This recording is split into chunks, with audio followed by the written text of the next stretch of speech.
Assalamualaikum murid-murid, selamat pagi semua. Apa khabar semua orang hari ini? Cikgu harap semua orang sihat, ceria dan bersemangat untuk meneruskan pembelajaran kita dalam subjek Bahasa Melayu. Baik, hari ini kita masih lagi belajar dalam tajuk unit 18 iaitu Mesrai Alam. Kita akan sambung pembelajaran kita dalam tajuk unit 18. Baik, objektif pembelajaran kita untuk hari ini ialah di akhir pembelajaran nanti, cikgu harap murid-murid dapat membaca dan memahami petikan. Selain itu, cikgu juga harap agar murid-murid dapat menjawab soalan pemahaman berdasarkan petikan. Baik, hari ini kita nak belajar macam mana caranya untuk kita menjawab soalan pemahaman. Okey, murid-murid, hari ini kita akan belajar dalam buku teks jilid 2, muka surat 37. Murid-murid boleh tengok buku teks masing-masing ada sebuah cerita yang bertajuk Amalan Hijau dalam Kehidupan. Baik, kita akan baca sama-sama. Okey, sebelum kita mula belajar menggunakan buku teks, cikgu nak terangkan dulu apakah maksud amalan hijau. Amalan hijau ialah suatu aktiviti yang dilakukan untuk memelihara alam sekitar. Okey, kita dah pernah belajar tentang bagaimana caranya untuk kita menjaga alam sekitar. Okey, antara contoh amalan hijau ialah menanam pokok. Yang kedua, kitar semula. Yang ketiga, menggunakan beg kertas. Okey, elakkan penggunaan beg plastik, gunakan beg kertas. Dan yang terakhir, contohnya berkongsi kenderaan. Okey, ini dia contoh-contoh amalan hijau yang kita boleh lakukan dalam kehidupan seharian kita untuk memelihara alam sekitar. Baik, mari kita baca sama-sama. Amalan hijau dalam kehidupan. Keluarga Alice mengamalkan beberapa amalan hijau dalam kehidupan mereka. Ibu Alice menggunakan peralatan elektrik cekap tenaga di dapur. Okey, kenapa ibu dia menggunakan peralatan elektrik cekap tenaga? Untuk menjimatkan penggunaan tenaga elektrik. Abang sepupu Alice menaiki kenderaan awam ke tempat kerja. Okey, mengapa? Kenapa abang dia menaiki kenderaan awam? Untuk mengurangkan pencemaran alam kerana kurang asap kenderaan. Pakcik Alice menggunakan baja kompos di kebunnya untuk mengurangkan penggunaan bahan kimia. Baik, ini dia cara Alice dan keluarganya mengamalkan amalan hijau dalam kehidupan mereka. Okey, di bawah sini kita boleh tengok ada 4 soalan. Ini namanya soalan pemahaman. Mari kita baca arahannya sama-sama. Jawab soalan yang berikut. Okey, nombor 1. Apakah yang dilakukan oleh keluarga Alice? Okey, macam mana cara untuk kita jawab soalan ni? Baik, cikgu tunjukkan jawapannya di sini. Yang pertama, bila kita jawab soalan pemahaman, mesti jawab dengan jawapan yang penuh. Baik, keluarga Alice. Okey, mulakan dengan keluarga Alice. Mesti bermula dengan huruf besar. Okey, keluarga Alice mengamalkan amalan hijau dalam keluarga mereka. Jawapannya boleh tengok di sini. Okey, amalan hijau dalam kehidupan mereka. Baik, seterusnya nombor 2. Mengapakah Ibu Alice menggunakan peralatan elektrik cekap tenaga? Okey, mengapakah? Maksudnya kenapa? Kita mesti beri sebab. Okey, kita potong dulu mengapakah. Soalannya kita potong. Kita mesti tulis bermula dari Ibu Alice. Okey. Ibu Alice menggunakan peralatan elektrik cekap tenaga. Okey, jawapannya tulis macam ni.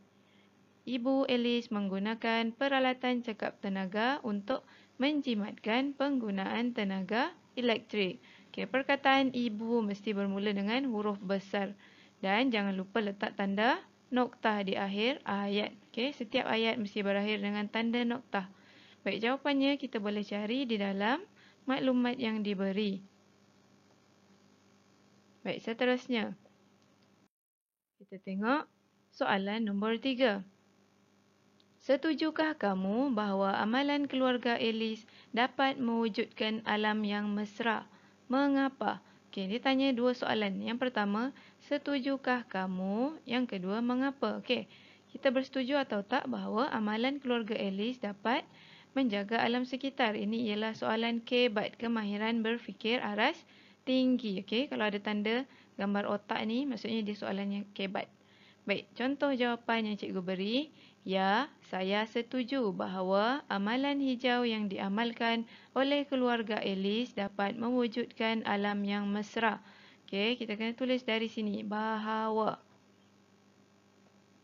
Tapi sebelum tu, kita kena beritahu dulu kita setuju ataupun tidak. Jadi, kalau kita setuju, ya mesti bermula dengan huruf besar. Ya, saya setuju bahawa amalan hijau yang diamalkan oleh keluarga Alice dapat mewujudkan alam yang mesra. Okey, mengapa? Dia tanya kenapa, jadi kita kena jawab. Sebagai contoh, abang sepupu Alice menaiki kenderaan awam ke tempat kerja. Oleh yang demikian, pencemaran udara dapat dikurangkan dan udara menjadi lebih bersih dan segar. Okey, kita beri contoh dan sebab. Jawapannya kita boleh ambil dari petikan di sini. Baik, seterusnya soalan nombor 4. Jelaskan amalan hijau yang kamu amalkan. Baik, soalan ni dia tanya tentang diri kita. Soalan kebat. Jelaskan amalan hijau yang kamu amalkan. Okay, dia tanya pendapat kita pula. Apa dia amalan hijau yang kita buat? Jadi, contoh jawapannya ialah antara amalan hijau yang saya amalkan ialah menggunakan air tadahan hujan untuk menyiram pokok tanaman. Selain itu, saya juga mengitar semula barang-barang terpakai. Contohnya, kertas, botol dan kaca. Okey, ini dia contoh jawapan untuk soalan 4, soalan kebat. Baik, setiap permulaan perkataan yang ada di permulaan ayat mesti bermula dengan huruf besar dan mesti berakhir dengan tanda noktah. Baik, hari ini kita akan buat dalam buku aktiviti jilid 2 muka surat 40. Murid-murid boleh tengok aktiviti 3 bahagian A. Mari kita baca sama-sama arahannya. Baca, fahami dan jawab soalan. Bersama-sama menghijaukan alam sekitar. Baik, mari kita baca sama-sama. Di tempat tinggal keluarga Seha, terdapat sebuah kawasan lapang. Keluarga Seha bersama dengan jiran mereka bercucuk tanam di situ pada waktu petang. Mereka menanam pelbagai sayur seperti kacang panjang, cili dan sawi. Sayur-sayuran itu segar dan bebas daripada baja kimia. Mereka hanya menggunakan baja organik. Sayur-sayuran itu akan dipetik dan diagih-agihkan sesama mereka. Para penduduk tidak perlu lagi membeli sayuran. Mereka mendapat sayuran segar dan percuma. Baik, apa maksud diagih-agihkan? Maksudnya dibagi-bagikan. Kita tengok ni gambar dibagi-bagi kepada jiran mereka. Baik, nombor 1. Kawasan lapang itu terletak di mana? Dia tanya di mana. Maksudnya kita mesti sebut kawasan. Okey, potong dulu perkataan di mana. Jawapannya mesti bermula daripada kawasan lapang itu terletak. Di mana kita cari dalam petikan? Terletak di tempat tinggal keluarga Seha. Okey, di tempat tinggal keluarga Seha. Baik, kita tulis jawapannya. Kawasan lapang itu terletak di tempat tinggal keluarga Seha. Bermula dengan huruf besar dan letak tanda noktah. Okay, untuk soalan nombor 2. Keluarga Seha dan jiran mereka bercucuk tanam bila. Okay, dia tanya bila, maksudnya waktunya bila. Jadi, kita potong dulu kata tanya di sini dan kita tulis jawapannya. Keluarga Seha dan jiran mereka bercucuk tanam pada waktu petang. Ini dia jawapannya di sini. Okey, pada waktu petang. Mesti jawab dengan jawapan yang penuh. Bermula dari keluarga Seha. Pada waktu petang. Baik, nombor 3. Apakah jenis sayur yang ditanam oleh mereka? Dia tanya jenis sayur. Jadi, untuk kita tulis jawapan, potong dulu kata tanya dan tulis bermula dari jenis-jenis sayur yang ditanam oleh mereka ialah. Baik, nak cari di mana? Cari di perenggan kedua. Ini dia contohnya. Contohnya kacang panjang, cili dan juga sawi. Nanti murid-murid cuba tulis jawapannya sendiri. Okey, mesti bermula dengan jenis sayur. Huruf besar. J huruf besar. Okey, nombor 4. Bagaimanakah keadaan sayur-sayuran yang ditanam? Okey, dia tanya tentang keadaan. Keadaan sayur-sayuran. Okey, kita potong dulu. Kata tanya di sini, bagaimanakah tak perlu ditulis. Tulis keadaan sayur-sayuran yang ditanam. Tulis dari sini, mesti mula dengan huruf besar. Macam mana keadaannya? Sayur-sayuran itu segar dan bebas daripada baja kimia. Okey, ini contoh jawapannya. Okey, ada di petikan yang kedua. Murid-murid boleh tengok jawapannya di sini. Okey, nombor 5. Mengapakah mereka mengagih-agihkan sayur-sayuran itu selepas dipetik? Okey, ini ada tanda otak ni. Cikgu kata ini ialah soalan kebat. Okey, kita mesti tulis jawapan sendiri. Baik, contoh jawapan yang kita boleh tulis. Kita potong dulu kata tanya. Tak perlu tulis mengapakah. Tulis daripada mereka mengagih-agihkan sayur-sayuran itu kerana. Okey, kerana apa? Sayur-sayuran itu ditanam bersama-sama. Okey, ini contoh jawapan. Mesti mula dengan huruf besar. Okey, dan nombor 6. Bagaimanakah keluarga sihat dan jiran mereka menghijaukan alam sekitar? Okey, ini ialah soalan kebat. Murid-murid boleh tulis jawapan awak sendiri di sini. Bagaimanakah? Bagaimanakah ni maksudnya cara. Apa dia cara keluarga sihat dan jiran mereka menghijaukan alam sekitar? Okay, bila kita nak mula tulis, mulakan dari keluarga sihat. Mesti mula dengan huruf besar. Keluarga sihat dan jiran mereka menghijaukan alam sekitar dengan cara, okey, dengan cara apa? Boleh tuliskan jawapannya di sini. Baik, bahagian B. Baca, fahami dan jawab soalan.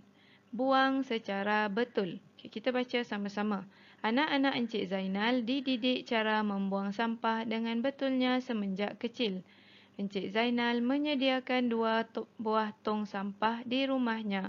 Tong kuning untuk mengisi sampah kering seperti kertas, tin minuman, botol kosong dan barangan plastik. Tong merah pula untuk mengisi sisa makanan. Sampah sarap di rumah Encik Zainal dibuang mengikut jadual pungutan sampah. Sampah di dalam tong kuning dipungut pada hari Selasa, Khamis dan Jumaat. Sampah di dalam tong merah pula pada hari Isnin, Rabu dan Sabtu. Baik, sekarang kita akan cuba jawab soalannya sama-sama. Nombor 1. Yang dididik untuk membuang sampah secara betul semenjak kecil itu siapa? Okey, dia tanya siapa. Maksudnya jawapannya mestilah orang. Okey, untuk kita tulis jawapannya mesti bermula daripada yang dididik. Mulakan dengan huruf besar dan potong kata tanya. Tak perlu salin siapa. Okey, jawapannya kita boleh cari di dalam petikan. Anak-anak Encik Zainal. Jadi jawapannya macam mana nak tulis? Okay, kita tulis seperti ini. Yang dididik untuk membuang sampah secara betul semenjak kecil ialah anak-anak Encik Zainal. Okay, nombor 2. Di manakah sampah dibuang? Okay, kita potong dulu di manakah. Kemudian tulis daripada sampah. Tulis dengan huruf besar. Sampah dibuang di dalam apa? Tong sampah. Sini ada jawapannya. Di dalam tong sampah. Okey, nombor 3. Mengapakah Encik Zainal menyediakan 2 buah tong sampah? Okey, mengapakah? Dia tanya kenapa Encik Zainal menyediakan 2 buah tong sampah. Jadi, mulakan daripada perkataan Encik. Encik Zainal menyediakan 2 buah tong sampah supaya sampah kering dan sampah basah tidak bercampur. Tengok di sini. Ada 2 buah tong sampah. Okey, sampah kering dan sisa makanan ini merupakan sampah basah. Jadi untuk diasingkan. Okey, nombor 4. Bagaimanakah sampah di rumah kamu dibuang? Okey, ini soalan kebat. Jadi, potong dulu bagaimanakah. Mulakan dengan sampah di rumah. Kamu tukar dengan kata ganti nama diri apa? Saya. Bagus. Okey. Sampah di rumah saya. Okey, tulis. Nanti awak gunakan saya. Dibuang. Okey. Ditulis di sini jawapannya. Sampah di rumah awak dibuang menggunakan apa? Kalau rumah Encik Zainal, dibuang mengikut jadual pungutan sampah. Okey, awak tulis jawapannya ikut di rumah kawan-kawan masing-masing. Contohnya, sampah di rumah saya dibuang. Okey, tulis ayat sendiri. Okey murid-murid, sampai di sini dulu kelas kita untuk hari ini. Terima kasih semua. Jaga diri, jaga kebersihan dan jaga keselamatan selalu. InsyaAllah kita berjumpa lagi dalam kelas yang berikutnya. Terima kasih semua. Assalamualaikum warahmatullahi wabarakatuh.